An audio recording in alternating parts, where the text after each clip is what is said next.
कक्षा 10वीं वाले सभी प्यारे विद्यार्थियों का यहाँ पर हिंदी विषय का पेपर आ चुका है वार्षिक परीक्षा 2026 के लिए। प्यारे विद्यार्थियों, पूरा पेपर आप अगर देखते हैं ना तो मैं आपसे वादा करता हूँ कि प्यारे विद्यार्थियों 95% जो पेपर है आपका बाहर नहीं जाएगा।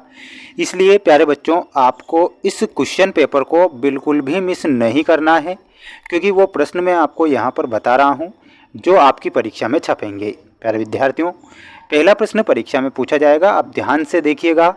सही विकल्प का चयन कर लिखिए में क्वेश्चन आपसे पूछा गया है।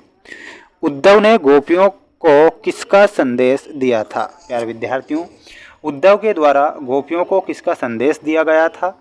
तो इसमें हमारा जो सही उत्तर होगा योग का संदेश हमारा सही हो जाएगा। जितने भी स्टूडेंट्स वीडियो को देख रहे हैं तो प्यारे विद्यार्थियों, कमेंट बॉक्स में सभी बच्चे जय श्री राम का मैसेज करेंगे। और हमारे चैनल पर अगर आप नए जुड़े हैं तो चैनल को सब्सक्राइब जरूर करना है, क्योंकि मैं आपको जो पेपर बता रहा हूं परीक्षा में छपेंगे। जुगुप्सा किस रस का स्थायी भाव है? आप सभी छात्र जानते हैं कि जुगुप्सा जो है विभत्स रस का स्थायी भाव होता है, तो इसमें आप लिखेंगे विभत्स रस। अगला है, सीता के विवाह की स्वयंवर में क्या शर्त रखी गई? तो इसमें आपको लिखना है शिव धनुष को तोड़ने की सीता के विवाह में शर्त रखी जाती है, तो यहाँ पर आप लिखेंगे शिव धनुष तोड़ने की। वह अच्छा खेला परंतु हार गया, ये किस प्रकार का वाक्य है? ऑप्शन है संयुक्त, सरल, नकारात्मक या प्रश्नवाचक। इसमें आप संयुक्त वाक्य लिखेंगे। वह अच्छा खेला परंतु हार गया, ये एक संयुक्त वाक्य आपका सही हो जाएगा। अगला प्रश्न परीक्षा में आएगा, एकांकी में कितने अंक होते हैं? प्यारे विद्यार्थियों, एकांकी में 1 अंक होता है, इसमें आप 1 अंक लिखेंगे। राम लक्ष्मण के गुरु का क्या नाम था?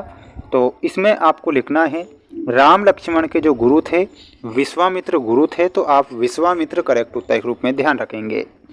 सभी बच्चे वीडियो को लाइक कर दें और चैनल पर नए हैं तो चैनल को सब्सक्राइब कर ही लेना है, क्योंकि मैं अगर आपको पेपर बता रहा हूं तो प्यारे विद्यार्थियों पेपर बाहर आपका नहीं जाएगा।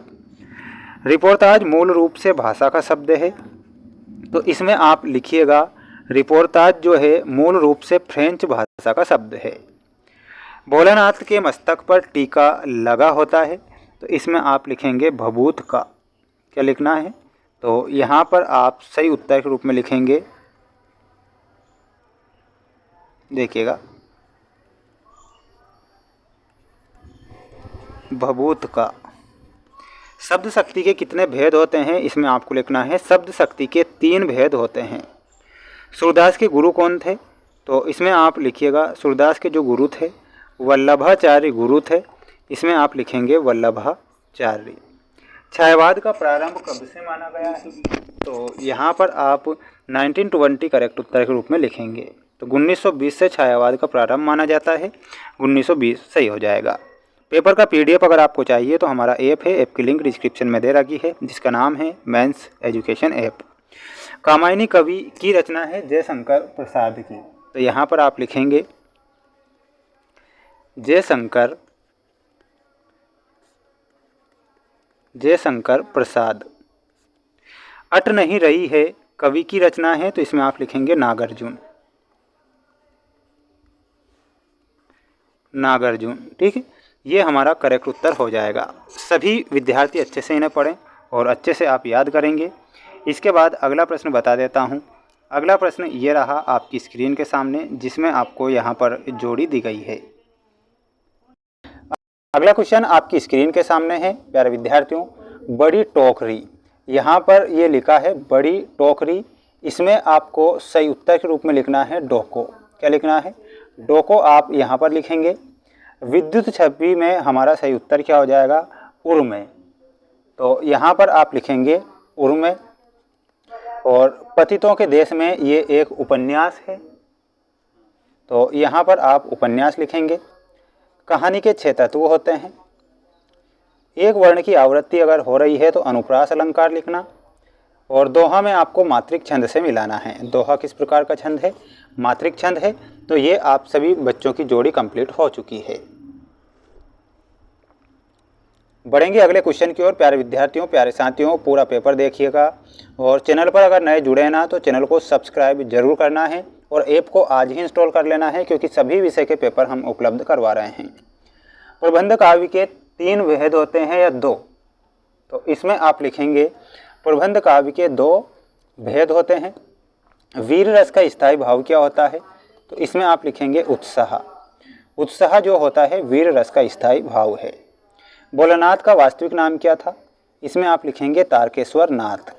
क्या लिखेंगे, तारकेश्वर नाथ भोलानाथ का असल नाम था। आत्मकथा के रचयिता कौन है, जयशंकर प्रसाद। तो इसमें आप लिखेंगे जयशंकर प्रसाद। नंद नंदन शब्द का प्रयोग किसके लिए किया गया है, तो यहाँ पर आप लिखेंगे श्री कृष्ण के लिए। ठीक है, श्री कृष्ण। क्रिया की विशेषता बताने वाले शब्दों को क्या कहते हैं, तो उन्हें क्रिया विशेषण बोला जाता है। इसमें आप लिखेंगे क्रिया विशेषण। ठीक है, तो ये आपके करेक्ट आंसर हो चुके हैं। अगला प्रश्न ये रहा आपकी स्क्रीन के सामने, जिसमें आपको सत्य सत्य वाले प्रश्न दिए जाएंगे। प्रश्न आप देख सकते हैं। निराला जी ने बादलों की तुलना बच्चों की बाल कल्पना से की है, तो प्यारे विद्यार्थियों ये आपको सत्य लिखना है। ओरिजिनल एवं आइडिया आगत शब्द हैं, तो ओरिजिनल एवं आइडिया क्या आगत शब्द हैं, तो ये बिल्कुल आपको सत्य लिखना है। रकम रकम का अर्थ आसपास होता है, गलत होगा। संगीत के लिए 5 शर्तें किए गए हैं, तो ये भी गलत होगा। शब्द गुण 3 प्रकार के होते हैं। अंगूठा दिखाना मुहावरे का अर्थ होता है चिढ़ाना, तो ये सत्य होगा। इन सभी प्रश्नों को आप पढ़िएगा, अच्छे से मेहनत करिएगा। और अगला जो सेट पेपर है और 23 प्रश्नों के आंसर हमारे ऐप पर उपलब्ध हैं। ऐप की लिंक मैंने डिस्क्रिप्शन में दे रखी है।